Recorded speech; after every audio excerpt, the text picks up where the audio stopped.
ओम वास्तु व ज्योतिष चैनल में आपका हार्दिक अभिनंदन। श्रीमद् भागवत गीता के अध्याय चल रहे हैं, इसमें वीडियो हमने डाल चुके हैं। आज हम आपको छठा अध्याय गीता का सुनाने जा रहे हैं। तो ओम श्री परमात्मे नमो नमः। अगर ये आप घर में वैसे भी अमावस्या के दिन श्रीमद् भागवत गीता का कोई भी एक अध्याय आप सभी घर के लोग बैठें और संकल्प लेकर अपने पूर्वज जो पितृलोक में आपके पितृलोक में हैं अपने गए हुए, उनको भी आप सुना सकते हैं। तो आपको बहुत ही इसका फल इस कलयुग में कई आप यज्ञ करते हैं उसका जो फल मिलता है वो श्रीमद् भागवत गीता का भी फल आपको बतलाएगा। चलिए हम यहाँ पर प्रारंभ करते हैं छठा अध्याय। इसके उपरांत श्री कृष्ण महाराज बोले, हे अर्जुन, जो पुरुष कर्म के फल को न चाहता हुआ करने योग्य कर्म करता है वह सन्यासी है, योगी है। वह केवल अग्नि को त्यागने वाला सन्यासी योगी नहीं है तथा केवल क्रियाओं को त्यागने वाला भी सन्यासी योगी नहीं है। इसलिए हे अर्जुन, जिनको सन्यास कहता है उसी को तू भी योग जान, क्योंकि संकल्पों को न त्यागने वाला कोई भी पुरुष योगी नहीं होता। इसलिए हे अर्जुन, जिसको सन्यास ऐसा कहते हैं उसी को तू योग जान, क्योंकि संकल्पों को न त्यागने वाला कोई भी पुरुष योगी नहीं होता। समत्व बुद्धि रूप योग के आरूढ़ होने की इच्छा वाले मनशील पुरुष के लिए योग की प्राप्ति के निष्काम भाव से कर्म करना ही हेतु कहा है। और योगारूढ़ हो जाने पर उस योगारूढ़ पुरुष के लिए सर्व संकल्पों का अभाव ही कल्याण के हेतु कहा है। जिन काल में न तो इंद्रियों के भोगों में आसक्त होता है तथा न कर्मों में ही आसक्त होता है, उस काल में सर्व संकल्पों का त्यागी पुरुष योगारूढ़ कहा जाता है। यह योगारूढ़ कल्याण में हेतु कही हुई है। इसलिए मनुष्य को चाहिए कि वह अपने द्वारा अपना संसार समुद्र से उद्धार करे और अपने आत्मा को अधोगति में न पहुँचावे, क्योंकि यह जीवितात्मा आप ही तो अपना मित्र है और आप ही अपना शत्रु है, अर्थात और कोई दूसरा शत्रु या मित्र नहीं है। उस जीवात्मा का वह आप ही मित्र है कि जिस जीवात्मा द्वारा मन और इंद्रियों सहित शरीर जीत हुआ है। जिसके द्वारा मन और इंद्रियों सहित शरीर नहीं जीत गया उसका वह आप ही शत्रु संदेह शत्रुता में वर्तता। हे अर्जुन, सर्दी गर्मी और सुख दुखादि में मान तथा मान और अपमान में जिनके अंतकरण की प्रवृत्तियां अच्छी प्रकार शांत हैं, अर्थात विकार रहित, ऐसे स्वाधीन आत्मा वाले पुरुष के ज्ञान में सच्चिदानंदम परमात्मा सम्यक प्रकार से स्थित है, अर्थात उनके ज्ञान में परमात्मा के सिवाय अन्य कुछ है ही नहीं। ज्ञान विज्ञान में तृप्त है। अंतकरण जिसका विकार रहित है, इस स्थिति और अच्छी प्रकार जीती हुई इंद्रियां जिनकी तथा समान है, मिट्टी पत्थर और स्वर्ण जिनके योगी युक्त अर्थात भगवत की प्राप्ति वाला है। ऐसे कहा गया है, जो पुरुष श्रद्धित मित्र वैरी उदासीन मध्यस्थ देशी और बंधु गणों में सर्व धर्मात्माओं में और पापियों में समान भाव वाला है, वह अति श्रेष्ठ है। इसलिए उचित है कि उसका मन और इंद्रियों सहित शरीर जीता हुआ है। ऐसा वासना रहित और संग्रह रहित योगी अकेला ही एकांत स्थान में स्थित हुआ निरंतर आत्मा को परमेश्वर में ध्यान में लगावे। शुद्ध भूमि में कुशा मृगशाला और व्रस्त है। उपरोबारी जिसके ऐसे अपने आसन को नाती ऊंचा और नाती नीचा स्थिर स्थान करके और उस आसन पर बैठकर मन को एकाग्र करके चित्त और इंद्रियों के क्रियाओं को वश में किया हुआ अंतकरण की शुद्ध के लिए योग का अभ्यास करे उसकी विधि इस प्रकार है। काया सिर और जीवा को समान अचल धारण कर हुए दृढ़ होकर अपनी नासिका के अग्रभाग को देखकर अन्य दिशाओं में न देखता हुआ और ब्रह्मचारण में व्रत में स्थित हुआ, भय रहित तथा अच्छी प्रकार शांत अंतकरण वाला और सावधान होकर मन को वश में करके मेरे लगे हुए चित्त वाला और मेरे प्राण हुआ स्थित होवे। इस प्रकार आत्मा को निरंतर परमेश्वर के स्वरूप में लगाता हुआ स्वाधीन मन वाला योगी मेरे स्थिर रूप परमानंद पराकाष्ठा वाली शांति को प्रदान प्राप्त होता है। परंतु हे अर्जुन, यह योग न तो बहुत खाने वाले का सिद्ध होता है और न बिल्कुल न खाने वाले का, अति शयन करने से स्वभाव वाले का और न अत्यंत जागने वाला का ही सिद्ध होता है। यह दुखों का नाश करने वाला योग और यथा योग आहार और विहार करने वाले का तथा कर्मों के यथा योग्य चेष्टा करने वाले का और यथा योग्य शयन करने वाले जागने वाला ही सिद्ध होता है। इस प्रकार योग के अभ्यासंत वश में किया हुआ चित्त जिस काल में परमात्मा में ही भली प्रकार स्थित हो जाता है, उस काल में संपूर्ण कामनाओं से स्पृहा रहित हुआ पुरुष योग युक्त ऐसा कहा जाता है। जिस प्रकार वायु रहित स्थान में स्थित दीपक चलायमान नहीं होता है, वैसा ही उपमा परमात्मा के ध्यान में लगे हुए योगी के जीते हुए चित्त की कही गई है। हे अर्जुन, जिस अवस्था में योग के अभ्यास से निबद्ध हुआ चित्त उपराम हो जाता है और जिस अवस्था में परमेश्वर के ध्यान से शुद्ध हुई सूक्ष्म बुद्धि द्वारा परमात्मा को साक्षात करता हुआ सच्चिदानंदम परमात्मा में संतुष्ट होता है तथा इंद्रियों के अतीत केवल शुद्ध हुई सूक्ष्म बुद्धि द्वारा ग्रहण करने वाले अंत आनंद हैं, उनको उस अवस्था में अनुभव करता है। जिस अवस्था में भी स्थित हुआ यह योगी बद्ध स्वरूप से नहीं चलायमान होता है और परमेश्वर की प्राप्ति रूप जिस लाभ को प्राप्त होकर उसमें अधिक दूसरा कुछ भी लाभ नहीं मानता और भगवत प्राप्ति रूप जिस अवस्था में स्थित हुआ योगी बड़े भागी दुख से भी चलायमान नहीं होता है।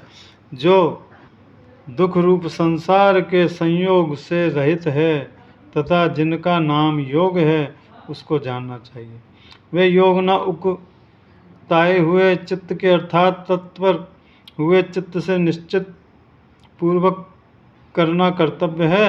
इसके लिए मनुष्य को चाहिए कि संकल्प से उत्पन्न होने वाली संपूर्ण कामनाओं को निश्चेष्टता से अर्थात वास्ता और आसक्ति रहित त्याग कर और मन के द्वारा इंद्रियों को समुदाय का सब ओर से अच्छी प्रकार वश में करके क्रमश से अभ्यास करता हुआ उपरामता को प्राप्त होवे तथा धैर्य युक्त बुद्धि द्वारा मन को परमात्मा में स्थित करके परमात्मा के सिवाय और कुछ भी चिंतन न करें। परंतु जिनका मन वश में नहीं हुआ उनको चाहिए वह स्थिर न रहने वाले और चंचल मन जिस कारण से संसार रहित पदार्थों में विचरता है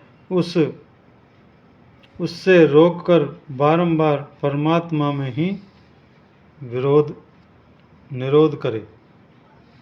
क्योंकि जिसका मन अच्छी प्रकार शांत है, जो पाप से रहित है और जिनका रजोगुण शांत हो गया है, ऐसे सच्चिदानंदम ब्रह्म के साथ एक ही भाव हुए योगी को अति उत्तम आनंद प्राप्त होता है।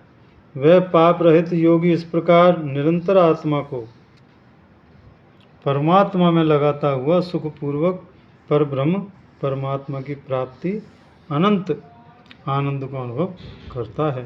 हे अर्जुन, सर्वव्यापी अनंत चेतन में एक ही भाव से स्थित रूप योग से युक्त हुए आत्मा वाले तथा सब में समभाव से देखने वाला योगी आत्मा को संपूर्ण भूतों में बर्फ में जल के दृश्य व्यापक देखता है और संपूर्ण भूतों को आत्मा में देखता है। अर्थात जैसे स्वप्न में जगा हुआ पुरुष स्वप्न के संसार को अपने अंतर्गत संकल्प में आधार देखता है, वैसे ही वह पुरुष संपूर्ण भूतों को अपने सर्वव्यापी अनंत चेतन आत्मा के अंतर्गत संकल्प के आधार देखता है। जो पुरुष संपूर्ण भूतों के सबके आत्म रूप मुझ वासुदेव को ही व्याप्ता देखता है, संपूर्ण भूतों को मुझ वासुदेव के अंतकरण देखता है, उसमें मैं दृश्य नहीं होता हूँ और वह मेरे लिए दृश्य नहीं है, क्योंकि वह मेरे में एक ही भाव से स्थित है। इस प्रकार जो पुरुष एक ही भाव में स्थित हुआ संपूर्ण भूतों के आत्म रूप में स्थित मुझ सच्चिदानंदम वासुदेव को भजता है, वह योगी सब प्रकार से वर्तता हुआ भी मेरे में ही वर्तता है, क्योंकि उसके अनुभव मेरे सिवा अन्य कुछ है ही नहीं। हे अर्जुन, जो योगी अपनी सादृश्यता से संपूर्ण भूतों में सम देखता है, सुख अथवा दुख को भी सब में सम देखता है, वह योगी परम श्रेष्ठ माना गया है। इस प्रकार भगवान के वाक्यों को सुनकर अर्जुन बोले, हे मधुसूदन, जो यह ध्यान योग अपने समत्य भाव से कहा है, उसकी मैं मन में निश्चल होने से बहुत काल तक ठहरने वाली स्थिति को भी नहीं देखता हूँ, क्योंकि हे अर्जुन, यह मन बड़ा चंचल है और प्रथमन स्वभाव वाला है तथा बड़ा दृढ़ और बलवान है, इसलिए इसको वश में करना वायु की भांति दुष्कर मानता हूँ। इस प्रकार अर्जुन के पूछने पर श्री कृष्ण भगवान बोले, महाबाहो, निसंदेह है मन चंचल और कठिनता से वश में होने वाला है, परंतु कुंती पुत्र अर्जुन अभ्यास अर्थात स्थिति के लिए बारंबार यत्न करने से भी वैराग्य से वश में होता है। इसलिए उसको अवश्य वश में करना चाहिए, क्योंकि मन को वश में न करने वाले पुरुष द्वारा योग दुष्प्राय हैं, अर्थात प्राप्त होना कठिन है। स्वाधीन मन वाले प्रयत्नशील पुरुष द्वारा साधन कर्म करने से प्राप्त होना सहज है, यह मेरा मत है। इस पर अर्जुन बोले, हे कृष्ण, योग से चलायमान हो गया है मन, जिनका ऐसा शिथिल यत्न वाला श्रद्धा युक्त पुरुष योग भी सिद्धियों को अर्थात भगवत साक्षात्कार को न प्राप्त होकर किस गति को प्राप्त होता है।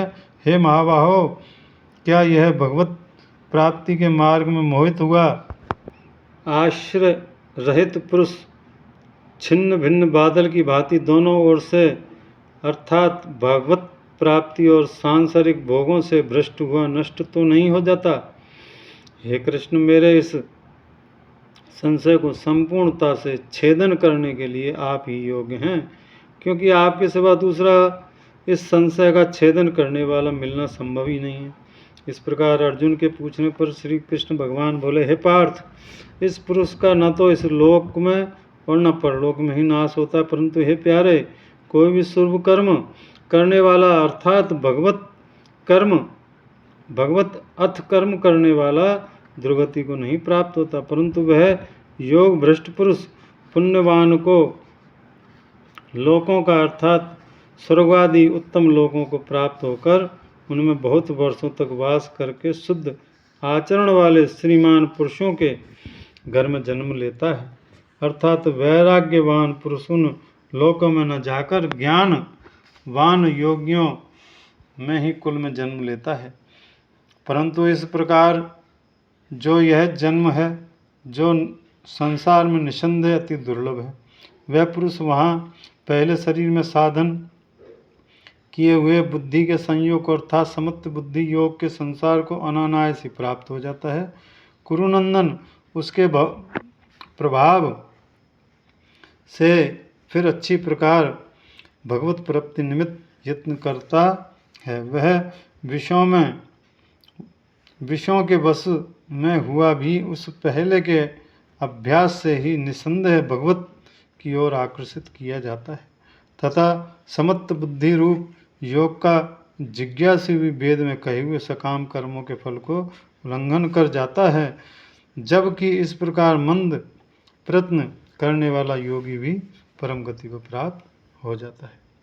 तब क्या कहना है कि अनेक जन्मों के अंतकरण की शुद्धि रूप सिद्धि को प्राप्त हुआ और अति प्रयत्न से क्रिया अभ्यास करने वाला योगी संपूर्ण पापों से अच्छी प्रकार शुद्ध होकर उसका साधन के प्रभाव से परम गति को प्राप्त होता है, अर्थात परमात्मा को प्राप्त होता है। क्योंकि योगी तपस्वी श्रेष्ठ है और शास्त्र से ज्ञान वालों से भी श्रेष्ठ माना गया है, तथा सकाम कर्म करने वाले भी योगी श्रेष्ठ हैं। इसमें हे अर्जुन, तू योगी हो।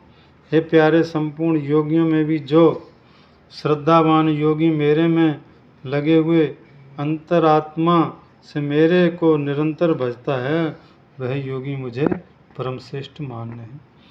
श्री नारायण नारायण नारायण श्रीमन्नारायण। यहीं पर समाप्त होता है अध्याय।